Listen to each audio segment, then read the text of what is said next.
Wanna talk? So let's talk. Yeah. Talk. You wanna talk? You gotta talk, you need to talk. News talk. I talk, you talk to Solomon. I talk, you talk to Solomon. Yeah, let's talk to Solomon. Talk to Solomon. You gotta talk, you wanna Welcome, my friends. It's Talk to Solomon. Thank you so much for joining us. Hundreds of thousands of you have, and we appreciate that very much. My name is Stan Solomon. I'm the host. My co-host, Chief Steve. former Police Chief Steve Davis, lawman extraordinaire, and from parts, well, unknown, Brent Johnson of freedomradio.us. Brent. Hi there, Brent Johnson with the Global Freedom Report, freedomradio.us. There you go. And tell folks when they can hear your program. Oh, sure. The show airs from 5 to 8 p.m. Eastern Time, Saturdays.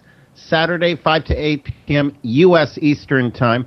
And again, the website is freedomradio.us. You go there, you'll see the banner for Global Freedom Report. It'll give you all the information. You can listen on the line if you want, or on satellite, or on shortwave, or whatever, many other places, 400 stations in the United States and Canada. You can listen wherever you are in the world. You can also call us toll-free at 888-385-3733, 888-385-FREE. And folks, I can teach you how to free yourself from government regulation. That's what I do, and I'm very successful at it. So check out the Global Freedom Report, freedomradio.us, or give us a call toll-free. We'd be happy to hear from you. Thank you, Brent. Now, our guest, my friend Gary Kreep. He is an attorney, an extraordinary attorney. He has the United States Justice Foundation. They're a legal service that basically serves pro bono on worthwhile causes. Gary, how are you, sir? I'm doing fine. Thank you for having me on your show again. It's always our pleasure, our honor. Now, I have a lot of things I'd like to talk to you about, but let's start with what are you working on right now? Well, right now, we're working on trying to pressure Congress, both the Senate and the House, to enforce a law passed in 2009. What happened was that after the fiasco of the military service members not being allowed to vote in 2008 presidential election, law was passed in 2009 that would... Can you hear me? Yes. Can you hear me? Yeah, we can hear you just fine. Okay. I'm sorry, there's a lot of background noise I was hearing. That law was passed in 2009 that required an office to be opened on every military base that was not in a war zone to provide information for members of the military to register to vote, to re-register to vote, to obtain absentee ballots, etc. The Obama administration had decided unilaterally they weren't going to obey that law, and the upshot is that of the 229 bases around the world that were required under the bill to have such offices, the Obama administration has only allowed 113 to open and has said they won't allow any more to open. So we're talking about tens of thousands, if not hundreds of thousands, of members of our military who may not be able to vote because of all the restrictions and blocks put on military votes by Secretary the head of the election in numerous states around the country were put into place by George Soros and his minions in the last couple of elections. Mr. Soros has dedicated a lot of money to electing left-wing secretaries of state who will be subservient to Mr. Obama and the left, adding who's going to be allowed to vote. Now, this is just outrageous enough, especially today, September the 11th, when we're remembering the heinous crimes done and the sacrifice made since by our military in blood, sweat, and lives. And now our government is not helping but disobeying a law that was passed that mandated they do certain things. They're just saying to hell with it. We don't have to.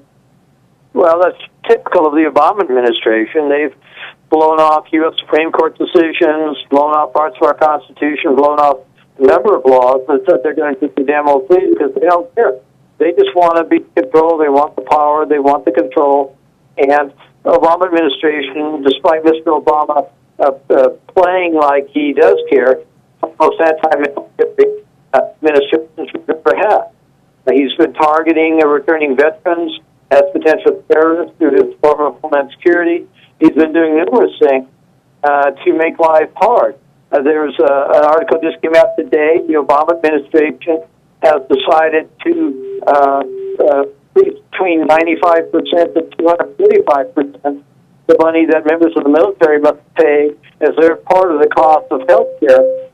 The contractors that work for the military, the employees, not the contractors, but the employees that work for the military, they won't have any such increase. And so, the military, once again, is screwed over by the Obama administration. Well, I'm not shocked, but I am frustrated. Let me go to Chief Steve.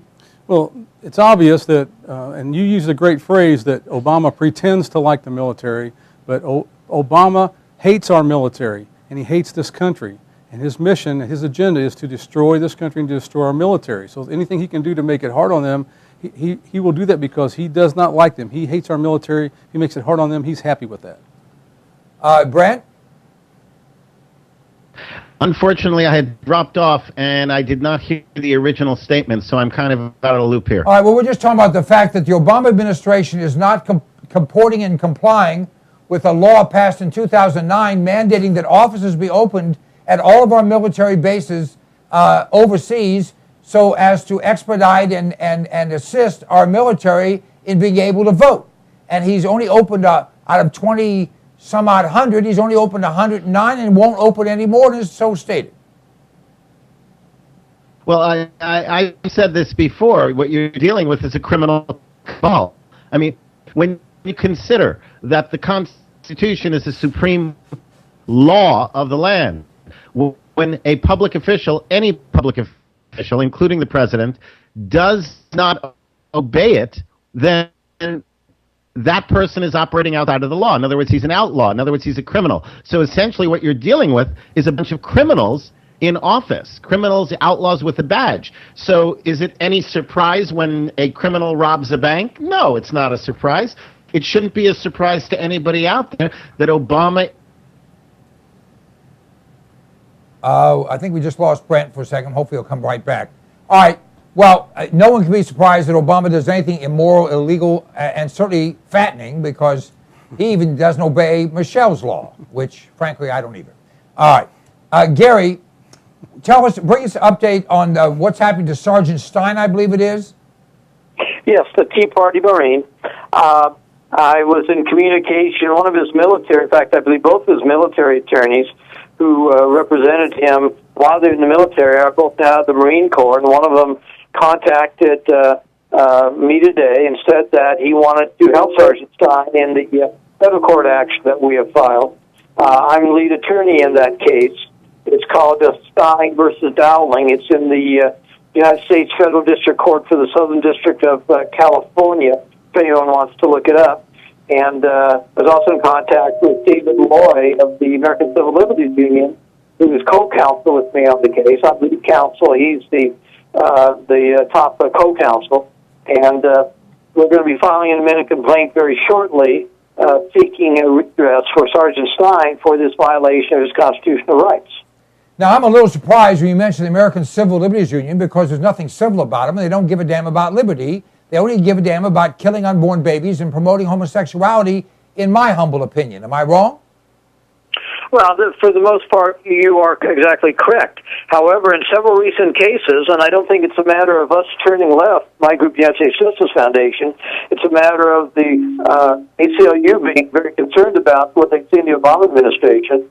But they were supportive of our efforts in the U.S.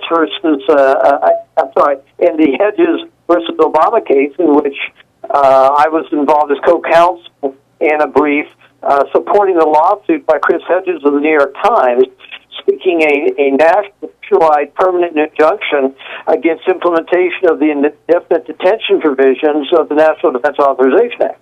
And they my foundation, Sgt Justice Foundation, working with Bill Olson and Herb Titus, two nationally known Christian conservative constitutional scholars, we filed a brief in support of that litigation.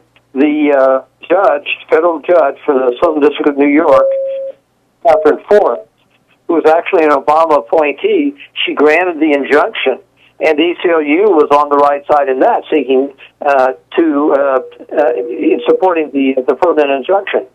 They also were supportive of our efforts in the U.S. versus Antoine Jones case, where I co-authored a brief that was lifted from history by Justice Scalia, writing that the FBI, the Department of Justice, does not have the right that they claim to put a tracking device on the vehicle of any person in the United States merely on an allegation that they suspect the person might commit a crime at some point in time in the future. Now, interestingly, an article just came out recently discussing how the Department of Justice is ignoring that ruling and just pretending it doesn't exist or saying it doesn't apply as they continue to GPS tracking devices without a court order, without search on numerous vehicles of potential subject, potential targets of investigations around the country. Well, you know, as I listen to this, and I'm not an attorney, although I do play one on television, I can tell you that I'm beyond frustrated, angry, and even flabbergasted to where I am ready to do something, if you will, like millions of other Americans. The thought that our government believes, or some in it, certainly the man running it, President Obama, that they're no longer constrained by the Constitution and or by the laws of our country, which allegedly are constitutional.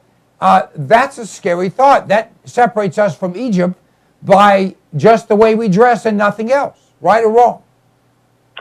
Well, I think you have a point. There was an article today that I was reading in a legal publication. It was talking about something called administrative subpoenas. Now, the law says that the Constitution says you're supposed to have a judge-issued subpoena to be able to go into somebody's private affairs. Well, it turns out that Congress, over the past few years, has passed under the radar a series of laws giving various administrative agencies the right to issue their own administrative subpoenas without a judge ever seeing the paperwork. And these subpoenas are being used by the FBI, for instance, to force utilities and banks and financial institutions to turn over documents. The article was discussing a case of a public utility in one state that refused to turn over documents to the FBI about customers that apparently the FBI believed were growing marijuana someplace. And so the utility made the FBI take him to court. And the judge ruled that no, they had to turn them over because Congress had passed, some little paragraph in law saying that FBI had the right to issue, and the Justice Department and many government agencies, I think 49 different government agencies, has the right to issue their own administrative subpoenas without a judge ever approving them. I mean, to me, that's completely unconstitutional, but Congress doesn't seem to care because, again, as I've said many times, and I believe also on your show, that we're in a situation where we have big government Republicans and big government Democrats, and all they care about is more power for themselves, and the big fight is over who controls the power, not over whether the power is constitutional or should be given in the first place. Maybe that's why they need hundreds of thousands of rounds of bullets, whatever type of bullets they are. Why do they need that level of ordnance? And the answer is because they plan on physically forcing, in many cases, citizens to do what they want them to do. That's my guess. Now, Chief Steve, you have some thoughts? Yeah, well, first thing is excellent comments so far, but on the left, the socialist liberal left will lie, cheat, steal, and even murder to get their way. They don't care about the law, the Constitution, or anything else. You also mentioned the elitist establishment Republicans who are only concerned about power. So we've also got Republicans that have also voted for things like the National Defense Authorization Act, which allows indefinite detention, where we've gone back to the premise of where we're going to trade some freedom for a little bit of security. All of these things are wrong, but the most dangerous part is the fact that our president and the Attorney General are willing to disobey the Constitution and disobey the law to get their way. Brent? We lost him. Oh, we lost Brent. Okay. Hopefully we'll get him back. All right, Gary, I have a couple of things I want to ask you about, and I know that you're an attorney, so from a legal perspective, the Gallup polling organization, which is known to be, center-left, came out with a poll a couple of weeks ago that showed Obama's behind. I don't mean to show a picture of Obama's behind because Michelle was not part of this conversation.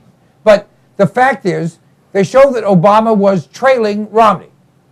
Lo and behold, the Obama through what's that jerk's name? The guy who's in Chicago that's gotten all that money from government contracts. At any rate, the guy running his campaign went to visit Gallup and said, we don't like your method of operation, meaning we didn't like the results you came up with. And so the government then joined a lawsuit from a disgruntled employee that was going to give Gallup some problems, and all of a sudden now Obama's ahead again.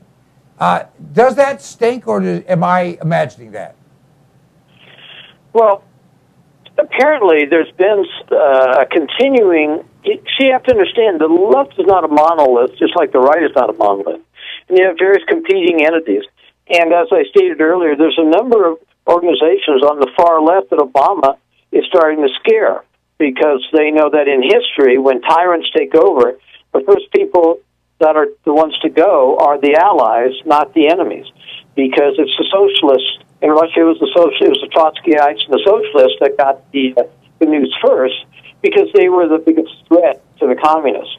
They can always take care of the capitalists, the monarchists, the conservatives later, because they're all perceived by everyone to be the common enemy.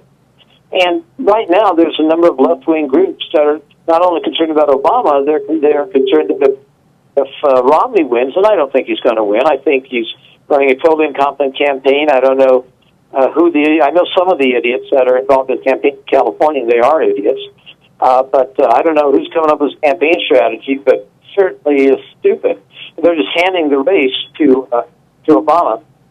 But a lot of people on the far left are concerned that if Romney were to win, he'd use the same powers that Obama's exercised against the right. He just used them against the left. And so they're very concerned about what's going on. But the situation between Gallup and Obama has been going on for some time. And Gallup won't kiss his rear end, so they're gone after. It's like Sheriff Arpaio. Sheriff Arpaio wouldn't kiss Obama's rear end, so the Department of Justice went after him until last week when they finally, after about a year of investigations, figured they had nothing, so they dropped their case. They announced they're dropping their case against Sergeant Arpaio and the Maricopa County Sheriff's Department in Arizona. So, the fact that some people on the left are not all tingling in their legs when they hear Obama speak is not surprising, because Obama's made a lot of enemies. He squashed a lot of people on the way up, and so everybody on the left is not really fond of him, but they put up with him because he's providing their bread and butter. They're got funding right now. Now, you made some comments about Romney running a poor campaign. I don't happen to agree with you, but everyone's got their own opinion. But I cannot see any way that Obama wins this election unless the cheating is so massive, or if he comes out with all the illegals are legal and can vote type of thing, or waives the, by a stroke of the pen, the need to register to vote, or whatever he might do, because he will cheat. He doesn't have any conscience, and he doesn't have any concern. It makes no difference to him. And I do agree with you that some of the folks on the left are beginning to recognize that, they may have created a monster that will consume them. Chief? Sounds like the Frankenstein story. So they've built a monster and he's busted out of the lab and they can't put him back in. But I do know that the philosophy is more important to them than any one person. So they will save the philosophy whether or not they save Barack Obama. Interesting. All right, Gary, we are seeing a lot of people getting involved that in the past have not been so involved. And we're seeing things happening. For instance, Moody's has just come out and said if they don't reach a budget, if the budget isn't one that will cut the deficits noticeably and lead to a balanced budget, they're going to cut our rating. Now, the other rating service that did this, Standard & Poor's, the president had to resign and they attacked that company. Do you think the same thing is going to happen to Moody's? Well, the Obama administration has no compunction about doing lying, cheating, stealing, doing anything to win. And so, like the Gallup organization, they didn't put out they didn't find the polls the right way, so they're getting attacked. Moody downgrades, they'll get attacked. That's Obama's strategy, good Chicago backroom politics, like he'd still do anything to win. And, we see that in people like Rachel Maddow, who's a bootlicker for Obama. And so, yes, I mean, that's just going to happen. And it's just going to continue to happen. I mean, here we have, one of the reasons why I have so critical of Romney is Romney announced today that he would not, despite saying he was going to repeal all of Obamacare, which, lost luck on that one, but he said he was going to do it. He's now announced today that he's not going to do that. But there's a lot of good parts of Obamacare. He's going to leave those in place and just get rid of the bad parts, whatever the bad parts are. So, the problem with Mr. Romney is he starts to gain some traction with conservatives, and then he starts backpedaling on things. So the idea is that you just really can't trust him, and that's my opinion. And you obviously you're entitled to your opinion, but I think we got Tweedledee and Tweedledum. Any competent Republican candidate should be beating Obama with this economy by 10 points, and he's down by this 4-6. So well, I don't think he's down at all. I think among likely voters is basically a quote-unquote dead heat, but they interviewed 33% Democrats to 23% Republicans. I mean, I think he is ahead. But what he did say is he's going to keep, you can't turn people down for pre-existing conditions. That's something that most people think is a good idea. As long as people can buy insurance from any insurance company in the country, and they're all working on that same basis, it's still the free market. So again, we'll differ a bit. But here's the reality. Obama, in my opinion, is an anti-American. Romney is an American, but he's not a truly conservative American. I don't think there's any difficulty making that choice. That's my personal opinion. Gary, I've just got a minute left. I'll give it to you. How can people get a hold of your organization and contribute? Well, they can contact our website is usjf.net. It's our initials, United States Justice Foundation, usjf.net. And my email address is on there. They can contact me directly by using it. But as soon as we get done here, I'm going to a 9/11 rally in my hometown here. Well, thank you very much. We're big fans of yours. We hope everyone supports your great work. And thank you for being part of the Stan Solomon Talk to Solomon show. Thank you very much for having me on your show again, and God bless. All right. Good night, Gary. Folks, we'll take a break. We're going to have some open line time, so stay tuned. This is Talk to Solomon.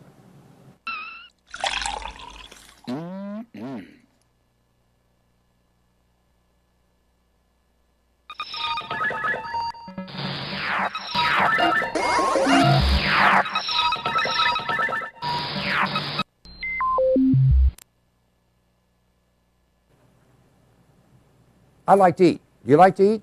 We all do. And usually we run to the grocery store, we run to the convenience store, or we have something in the fridge. But power's been out in parts of this country in the last few weeks. We don't know what's going to come down the pike economically. Smart people are putting in food. Alpine Air Gourmet Reserves is a line of foods that you can put away that will last for a very long time. You know, they say eat what you store and store what you eat. This is great tasting stuff, healthy for you, a full line. You go to our website, cpnlive.com, and click on the button for Alpine Air Gourmet Reserves and see all the different things we have. This is good tasting food. It's reasonably priced. It will last. And it's worth its weight in gold if a problem arises. I know you don't think there's going to be anything that goes wrong. Actually, you do. This is smart. This is smart insurance. This is smart preparation.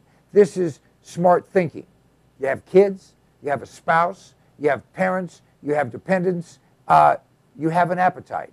All those things can be addressed by a frugal but smart investment in Alpine Air Gourmet Reserves. Try them out. you will be tickled to death with the taste of them. And you know what? In many cases, people start to eat this and they think, heck, this tastes better and costs less than what you're going to the grocery store to buy. cpnlive.com, check it out. Do you like being healthy? I do. In fact, this product, which I've been taking for years now, is absolutely the answer. Now, you may not believe it, but I'm actually 21, plus tax, of course. This product has 146 different healthful nutrients in it, and it's liquid, so it's bioavailable. It tastes great, and it's sugar-free. 1 ounce of Sonic Life each day will help you to maintain and enhance your health. It's the kind of a gift, well, that you'll thank your mom for, your husband for, your wife for, your kids for. Whoever you give it to, they're going to say thank you, and you are going to enjoy the benefits of having all the vitamins, all the minerals, all the nutrients your body needs in one very reasonably priced product. Just go to cpnlive.com and everything's right there. You'll be able to read all the ingredients. The price is right there, a flat price delivered to your door anywhere in the United States of America. Sonic Life is a gift, a great gift. Give it to yourself. I do. Let me ask you a question. Do you like being sick? I have in my hand an incredible product. It's called TR10 supercolloidal silver. TR10 stands for a trace to the negative 10th power. The particles in this silver product are 6 to 8 angstroms, 6 to 8 10 billionths of a meter. Now listen to me. Silver has been the magic bullet for all of human existence. The Egyptians used silver instruments. We use silverware. They put silver in your teeth because nothing can grow on silver. Silver will kill anything but liberalism. I'm working on that. This product, you go to cpnlive.com, buy 1 quart of this product. It will last you for a very long time. Anytime you feel like you've been exposed to something bad, take some of this product, spray it in your mouth, or take a little bit and gargle it, swallow it. It will kill any pathogen. The average antibiotic kills 10 to 20 different pathogens. This product will kill 700 plus. Do yourself a favor, do your family a favor, do your doctor a favor. He's tired of seeing you. Get supercolloidal silver. Go to cpnlive.com, order the product. It's $29.95 plus shipping. I think it's $39.95 delivered any place in America right to your door. It's worth 10 times that. Check it out. If you're not 100% happy, just return it and we'll give you your money back. Hey, my name is Stan Solomon, and you know if I have something to say, I'll say it. And I'll only tell you the truth because I'm a Republican, not a Democrat. Democrats always lie. Republicans only lie half the time. I don't lie at all. This is the Fuel Mule. It's an extraordinary product that was developed by a friend of mine, an engineer, and it increases the fuel mileage on your vehicle. If you have a combustion engine, this will increase your mileage by 10 to 20%. It bolts around your fuel line. You can install it yourself or have your mechanic do it. It is an extraordinary item and it flat works. I've been using it for more than 10 years. It's increased my mileage on every vehicle I put it on, and by the way, it will last forever. You can get rid of your vehicle, just take it off and put on the next one. Go to cpnlive.com. You'll have more information there. You can order it right there. We absolutely guarantee you'll be satisfied. The Fuel Mule. It's a way to kick down your cost of fuel and kick up your mileage. Don't you love the name? I thought of it. The Fuel Mule.